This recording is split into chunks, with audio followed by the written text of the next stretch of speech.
우리가 계속해서 마가복음을 보고 있습니다. 마가복음을 보는 이유는 이 성경이 초대교회 성도들에게 예수님이 누구신가라는 것을 가르쳐준 교재였습니다. 우리는 그리스도인인데 이 그리스도인이라고 하는 말은 사람들이 우리를 예수 그리스도의 이름으로 우리를 부르는 것이고 우리도 우리의 주인이 예수님이라고 말하는 것입니다. 그래서 우리를 통해서 계속해서 예수 그리스도가 나타나시기 때문이기도 합니다. 사람들도 우리를 통해서 예수 그리스도를 보기 때문입니다. 그래서 우리도 2000년 전 초대교회처럼 이 초대교회의 교재를 가지고 예수님에 대해서 하나씩 배워가고 있는 중입니다. 그래서 마가복음을 읽을 때 우리는 예수님을 따라다니며 예수님의 말씀, 예수님께서 하시는 일, 예수님의 기적을 보면서 점점 예수님처럼 변해가는 제자로서 말씀 속에 들어가 있어야 한다라고 말씀을 드렸습니다. 그래서 마가복음을 읽을 때 우리는 우리를 부르심을 항상 기억하고 있어야 됩니다. 우리는 다 그 부르심에 반응해서 여기 온 사람이에요. 나를 따라오라. 내가 너희로 사람을 낚는 어부가 되게 하겠다. 이 말씀은 우리가 어떤 사람이 되어야 하는지 우리의 목표를 보여줍니다. 사람을 낚는 어부, 이것이 우리의 비전입니다. 어떻게 하면 그런 사람이 될 수 있겠습니까? 나를 따라오라. 예수님 따라가면 우리의 비전, 사랑 낚는 어부가 될 수 있습니다. 그래서 지금 우리가 예수님을 따라가고 있는 겁니다. 예수님께서 하셨던 일들, 우리가 최근 2주 동안 예수님께서 어떤 일을 하셨는지 보았습니다. 제 아들과 함께. 두 가지 사건이 있었는데요. 첫 번째 사건은 예수님께서 회당에서 말씀을 전하실 때 귀신이 예수님의 말씀을 듣고 순종해서 그 들린 사람에게서 귀신이 떠나간 사건입니다. 아주 충격적인 사건이었죠. 미친 줄 알았던 한 사람이 예수님의 말씀을 듣고 그 말씀에 순종했습니다. 갑자기 하루아침에 정상인이 되었습니다. 두 번째 사건은 예수님께서 죽을 뻔한 베드로의 장모를 고치신 사건입니다. 이것도 충격이었습니다. 예수님이 말씀하시니까 병이 그 사람을 놓아주었습니다. 그 사람에게서 떠났어요. 예수님께서 오시면서 말씀하신 때가 찼고 하나님의 나라가 가까이 왔다라고 하는 말씀이 바로 이것입니다. 예수님이 오시니까 귀신의 권세 아래 신음하며 고생하는 사람들과 질병 아래 고통당하며 고생하며 죽음의 위기에 놓여있던 사람들이 자유와 치유를 얻었습니다. 바로 여기에 큰 은혜가 있지만 반면에 또 제자가 되는 어려움이 있습니다. 다른 제자들, 예를 들어 소크라테스의 제자, 뭐 하는 사람입니까? 소크라테스의 글을 읽고 그의 책을 연구하고 소크라테스에 대한 말을 계속하면 그의 제자예요. 바리새인의 제자, 모세의 제자, 성경에 그런 표현들이 나오는데 바리새인의 제자든지 모세의 제자든지 그 사람들도 역시 그 스승의 가르침을 계속해서 반복하면서 그 스승의 글들을 읽고 그것을 말하면 되는 사람들이었습니다. 그러나 예수 그리스도의 제자는 예수님에 대한 말, 예수님의 가르침 뿐만 아니라 그것으로만 완성되는 것이 아니라 예수님의 말에 권능이 있었던 것처럼 예수님의 제자의 말에는 권능이 있어서 귀신도 쫓아내야 되고 병도 고쳐야 한다는 겁니다. 이게 예수님의 제자가 된다는 어려움 중에 하나입니다. 공부하면 되는 게 아니에요. 권능이 있어야 된다는 거예요.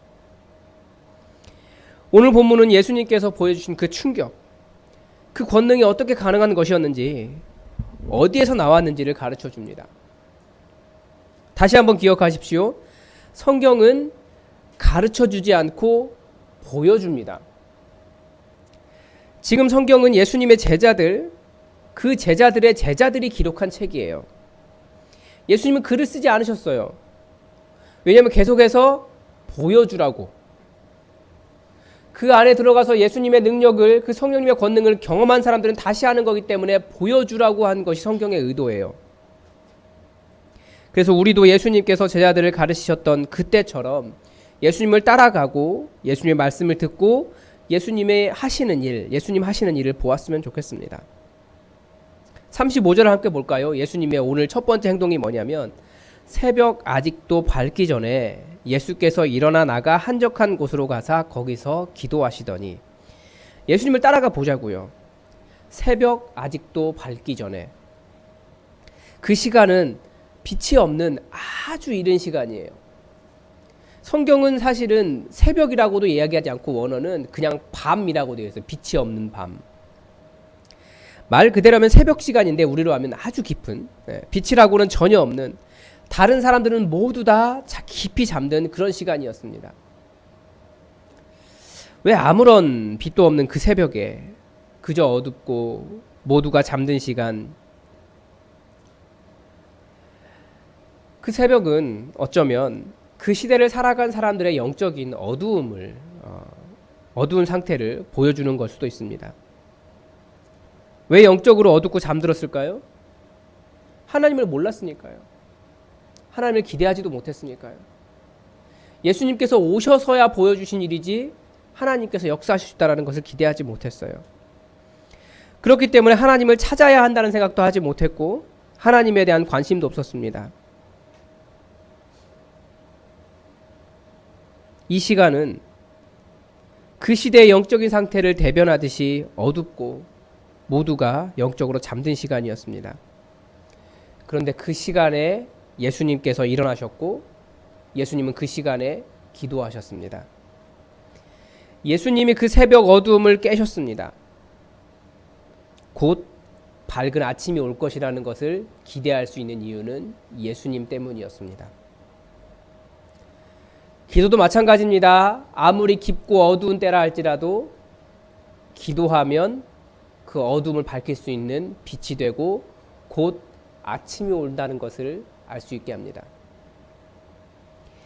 예수님이 깨어 일어나 기도하실 때 그 어두움의 시간이 오히려 하나님의 권능을 경험하는 그런 시간으로 변화되었습니다. 기도가 영적인 어두움을 깨울 수 있습니다. 그리고 예수님의 부르심을 따라 제자로서의 삶을 시작했지만 제자들도 아직도 영적으로 어두운 상태였어요. 하나님을 전혀 몰랐고 하나님의 권능을 기대하지도 못했습니다. 무엇보다도 예수님의 보여주신 그 모든 권능이 어디에서 나왔는지 전혀 몰랐습니다. 그래서 예수님의 기도는 바로 그런 제자들의 어두움도 깨웠습니다. 다시 이제 우리를 봐야죠. 그리고 이제 예수님의 기도는 우리에게도 영적인 어둠에서 깨어나야 한다라고 말하고 있습니다. 사실 우리는 영적으로 매우 어둡습니다. 그런데 더 안타까운 것은 영적으로 어두운 사람일수록 자신이 영적으로 어둡다는 사실을 잘 모른다는 거예요. 그 영적인 어둠을 깨는 방법이 기도입니다. 그런데 다시 악순환은 뭐냐면 영적으로 어두운 사람일수록 기도의 자리를 찾지 않는다는 거예요. 기도해야 영적으로 열립니다. 그래서 교회에 열심히 나오기는 하지만 내가 왜 매 주일마다 여기에 나와야 하지? 라고 하는 질문을 스스로 하시는 분들은 더 열심히 기도하셔야 됩니다.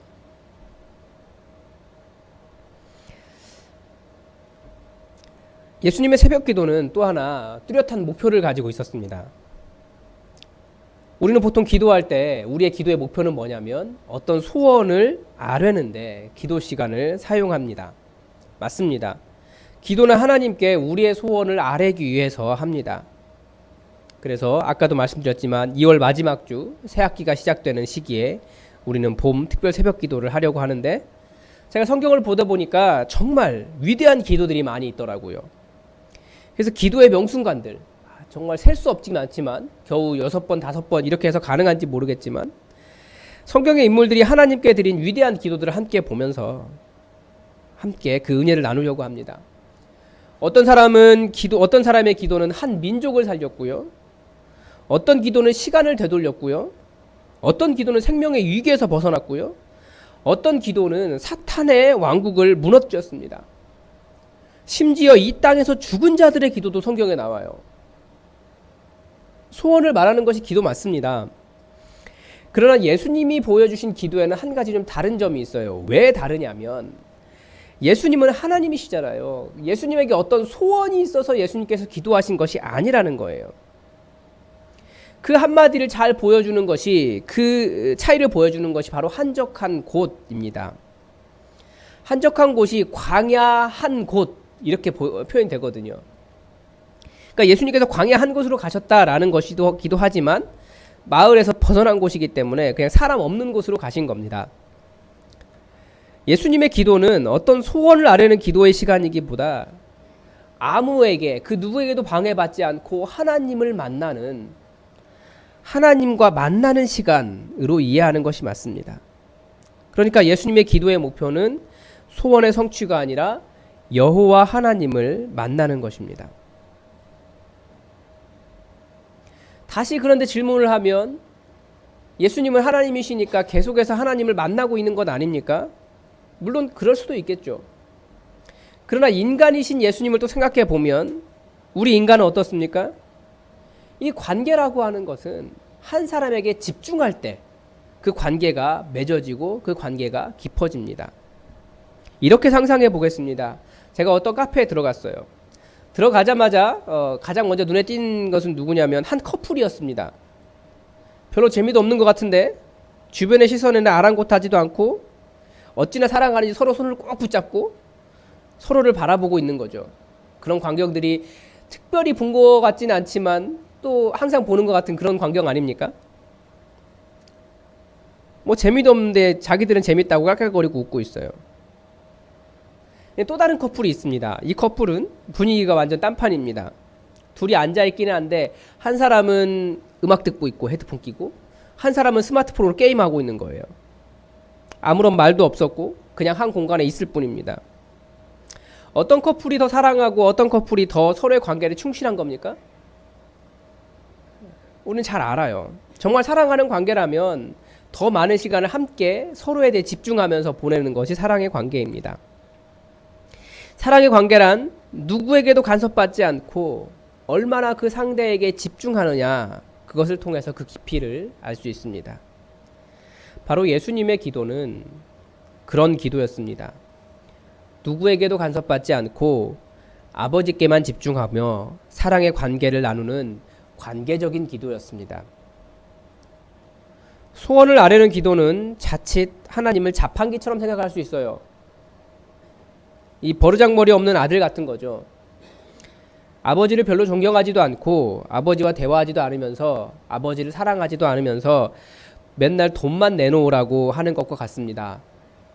그리고 돈만 받고 가지요가 되는 겁니다. 그러나 예수님의 기도는 어떤 소원보다도 하나님을 만나고 하나님과 사랑의 관계를 나누고 하나님 그분과 교제하는 것이었습니다. 그래서 기도를 하면 할수록 느끼는 것은 누구에게도 방해받지 않으면서 아무 말도 하지 않고 있어도 하나님 앞에서 계속해서 머물러 있는 기도를 하게 된다는 겁니다. 처음에는 억울하고 힘들고 그래서 통성기도로 엉엉 울면서 기도를 시작하더라도 결국은 침묵하게 되는 이유도 기도가 끝났기 때문이 아니라, 나의 억울함이 다 풀렸기 때문이 아니라, 나의 모든 짐이 벗겨졌기 때문이 아니라 하나님과 사랑의 관계를 나누는 교제로 들어가기 때문에 그렇습니다. 그래서 통성기도를 시작해도 결국은 침묵기도로 끝나게 되는 거예요. 예수님께서 그렇게 기도하실 때 시몬과 그와 함께 있던 자들이 예수님의 뒤를 쫓았습니다. 모든 사람들이 예수님을 찾는다는 거죠. 왜 찾을까요? 병이 고쳐지고 뭔가 신기한 일을 행해 주시기 때문에 그렇습니다. 그러나 예수님은 뭐라고 말씀하시냐면 다른 마을로 가자. 거기서도 전도해야겠다. 내가 이를 위해서 왔다라고 하시고 온 갈릴리에 다니시며 그들의 회당에서 전도도 하시고 귀신도 내어 쫓으셨습니다. 사람은 유명해지고 능력을 인정받을수록 자기가 원래 하려고 했던 일들에서 자유로워지지 않습니다. 사람들은 유명해지고 능력을 인정받을수록 자기의 사명보다도 자기를 찾는 사람들의 요구와 필요에 더 민감하게 응답합니다.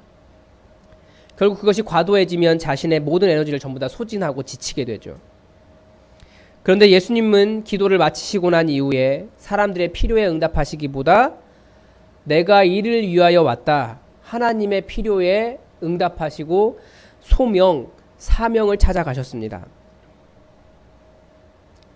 예수님의 기도는 예수님의 사명의 자리를 지켜갈 수 있는 힘이 되었던 겁니다.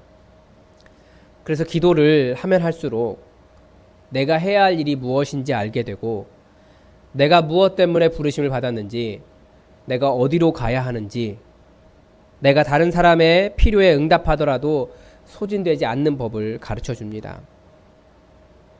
그러나 기도를 안 하면 병자를 치유할 수도 있고 귀신을 내어 쫓을 수도 있지만 누리게 되는 인기에 더 연연하면서 자기가 원래 지켜야 할 사명의 자리를 잃어버리게 됩니다. 그래서 기도를 평가하는 방법이 있어요. 내가 점점 인기와 사람들의 인정을 찾아가는가, 아니면 하나님께서 내게 주신 소명을 찾아가는가입니다. 이 말을 다시 해석하면, 내가 사역을 할 때 누군가가 나를 인정해 주지 않으면 이렇게 이야기하죠. 큰데 섭섭할 섭, 대섭이가 찾아옵니다. 이에 실망하면 이제 태섭이 찾아오면서 낙심할 수 있습니다. 낙담한다는 거예요. 그러나 이 말을 반대로 하면, 내가 사역을 하면서 다른 사람에게 인정을 받지 못한다고 해도 소명을 이루고 있기에 행복할 수 있는 방법이 바로 기도에 있습니다. 이런 자족함의 비결이 하나님을 만나는 기도에 있습니다.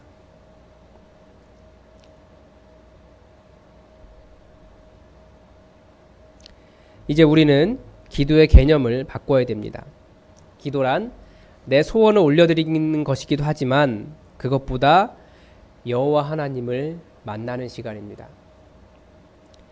하나님은 우리가 아무 말 하지 않더라도 하나님 앞에 앉아 있는 것을 정말 좋아하십니다. 그렇게 하나님 앞에 앉아 있으면 하나님은 뭐라고 하실까요? 하나님도 아무 말씀도 안 하십니다.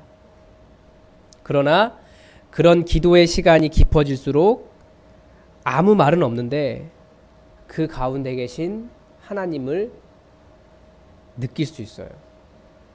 더 시간이 깊어질수록 하나님의 사랑을 느끼기 시작합니다. 그래서 기도가 하나님과의 데이트가 됩니다. 예수님은 그런 기도를 하셨습니다. 하나님과 사랑의 감정 때문에 행복한 시간, 그 시간을 보내셨습니다. 문제는 우리는 그런 시간을 보내기에는 너무 바쁘다는 거예요. 우리는 효율성이 훨씬 더 중요한 것으로 보입니다. 그렇게 몇 시간씩, 하루에 3시간, 2시간, 3시간 이렇게 시간 내기 쉽지 않아요. 하나님 앞에 머물러 있기 위해서. 근데 반면에 다른 말로 하면 그것은 그렇게 하고 싶지 않다라고 하는 뜻입니다. 예수님의 소명, 사명, 권능, 그 모든 것이 다 기도에서 나왔습니다. 그래서 하나님 나라를 살고자 한다면 어떻게든 기도하셔야 됩니다. 하나님 앞에 머물러야 됩니다. 하나님이 우리의 문제에 관심이 없으신 것이 아니라 우리가 하나님의 소원, 우리와 만나고 우리와 사랑의 관계를 나누고자 하시는 하나님의 소원을 무시하고 있기 때문 아니겠습니까? 하나님 앞에 머물러 있는 기도를 하십시오. 시간을 내시고 아무 말을 못해도 길게 머물러 계십시오. 그런데 하나님 앞에 머물러 있는 기도는 독특함이 있어요. 저는 저희 교육관이지만 또 주중에는 기도실로 사용하는데 기도실이 만들어지고 참 좋습니다.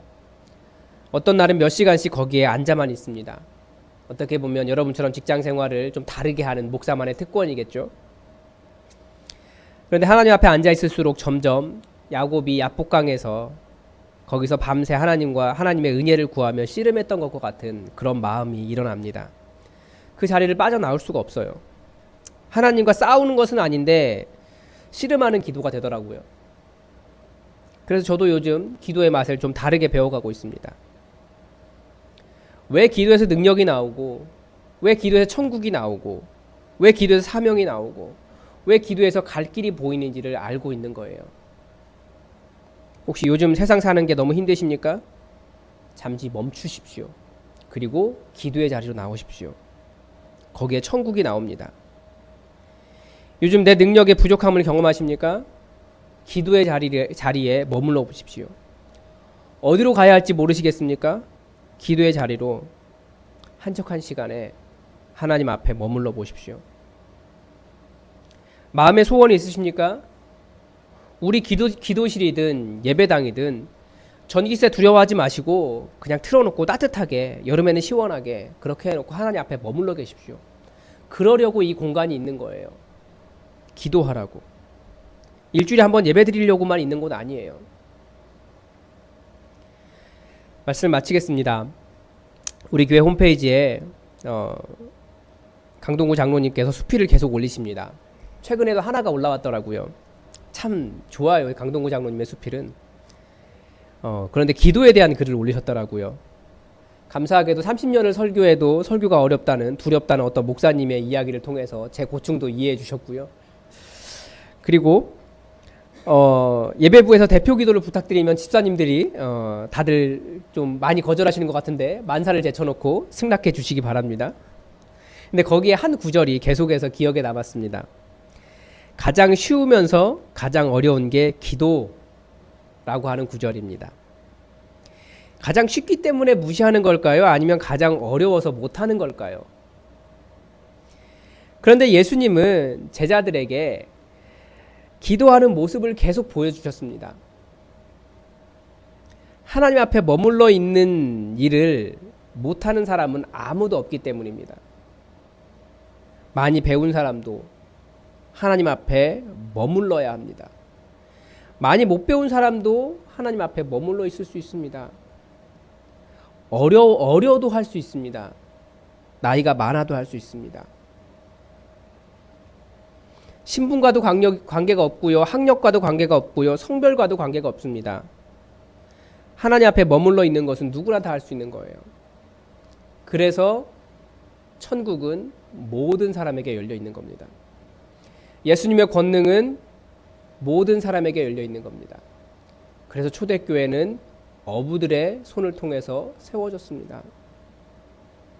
누구도 주목하지 않았던 여자들의 손에 의해서 초대교회가 세워졌습니다. 하나님 앞에 머물러 기도하는 사람들, 그 사람들이었습니다. 제자는 예수님 따라갑니다. 예수님 따라간다는 것은 예수님 흉내내다가 예수님처럼 되는 겁니다. 예수님께서 권능 이후에 직접 몸으로 보이시면서 가르쳐 주신 이 가르침을 여러분의 평생에 거룩한 습관으로 삼으십시오. 그래서 이 시간은 다 함께, 짧은 시간이겠지만 다 함께 눈을 감고 조용히 여호와 하나님의 이름을 불러보겠습니다. 잠잠히 하나님 앞에 머물러 계십시오. 하나님께서 뭐라고 말씀하시는지 들어보십시오. 그리고 여러분의 이야기를 또 사랑하는 연인에게 하듯이 말해보십시오. 어떻게 기도할지 모르겠으면 지금 나오는 찬송가 539장을 조용히 찬양하셔도 됩니다. 우리 잠깐 침묵으로 기도하겠습니다.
사랑이 많으신 주님,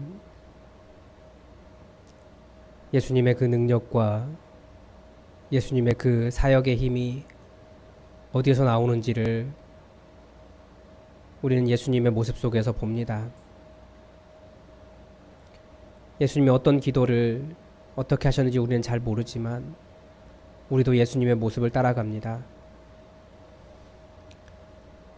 우리의 기도 속에서 하나님의 천국이 나오기를 원하고, 우리의 기도 속에서 성령의 권능이 나오기를 원하고, 우리의 기도 속에서 우리도 예수님처럼 귀신을 쫓아내며 병든 자를 치유하기를 원하오니, 우리가 예수님의 모습을 흉내내는 것이 예수님 따라가는 것이 되게 하시고, 성령님 우리를 인도하사 우리를 진정한 제자로 변화시켜 주시옵소서. 나를 따라오라. 내가 너희로 사람을 낳는 어부가 되게 하겠다. 그 예수님의 명령 따라 우리가 예수님의 제자 되기 위하여, 사람 낳는 어부 되기 위하여 말씀을 따라가오니, 하나님 우리에게 예수님 2000년 그때처럼, 그 제자들처럼 우리도 진정한 제자가 될 수 있도록 인도하여 주시옵소서. 이제 우리의 기도가 달라지게 하여 주시고, 하나님 앞에 머물 때마다 하나님의 음성을 들으며 하나님과 함께 동행하는 진정한 제자로 변화시켜 주시옵소서. 여러 가지 것들에 흔들리지 않고 주님 부르신 사명을 향해 바르게 나아갈 수 있도록 도와주시옵소서. 주께서 역사하시기를 간절히 원하오며 예수님의 이름으로 기도드립니다. 아멘.